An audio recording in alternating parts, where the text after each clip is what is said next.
110. Matière et conscience.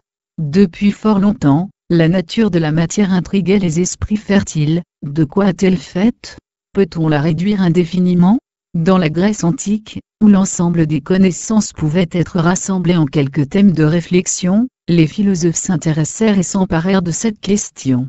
La théorie atomiste, atome, du grec atomos, signifiant qu'on ne peut diviser, fut introduite par Leucippe et développée par son disciple Héraclite. La matière est constituée de grains ultimes, les atomes, reliés entre eux par de petits crochets. D'où l'expression « avoir des atomes crochus avec quelqu'un », éprouver de la sympathie pour cette personne. Mais cette idée, invalidant la continuité et instaurant le vide, l'espace entre les atomes, déplut souverainement à la majorité des penseurs, fidèles à la théorie des 4 éléments, la terre, l'eau, l'air et le feu, constituant premier de toutes les formes de matière, et au principe érigé par Aristote, la nature a horreur du vide. Les 4 éléments résistèrent durant des siècles, avant que la théorie atomiste ne réapparaisse timidement, alchimie, chimie, Dalton, puis finissent, non sans mal, par s'imposer triomphalement.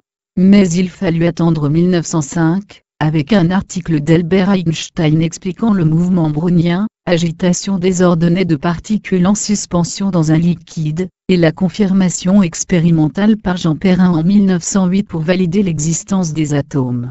L'atome consacra une étape remarquable dans la structure de la matière, mais en constitua les prémices après l'exploration qui s'ensuivit, et dont voici quelques éléments remarquables. Il porte mal son nom. Il n'est pas indivisible, mais composé d'un noyau entouré d'un nuage d'électrons. Le noyau possède 2 sortes de particules, les nucléons, protons et neutrons. Enfin, chaque nucléon est formé de 3 quarks, particules élémentaires de la matière, dans l'état actuel des connaissances. Il est constitué essentiellement de vide.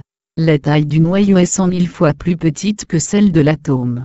Mais 99,97% de sa masse totale est concentrée dans le noyau. Masse et matière, a priori indissociables, et pourtant, les quarks s'avèrent donc les constituants ultimes de la matière.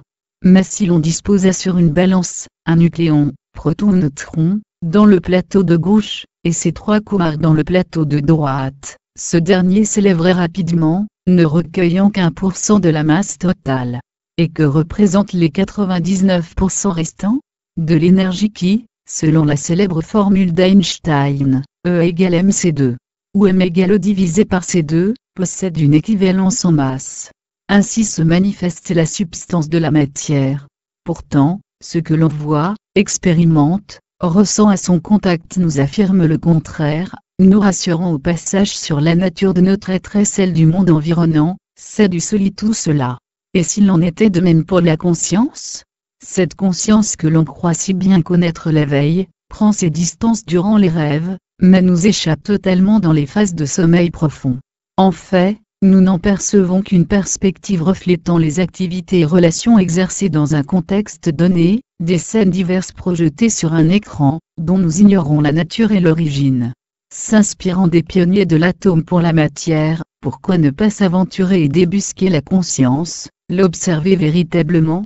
Pour mieux connaître la constitution de la matière, il aura fallu déployer tout un arsenal théorique, modèle standard de la physique des particules, maîtriser la physique quantique, et concevoir des technologies de pointe, accélérateurs et collisionneurs de particules.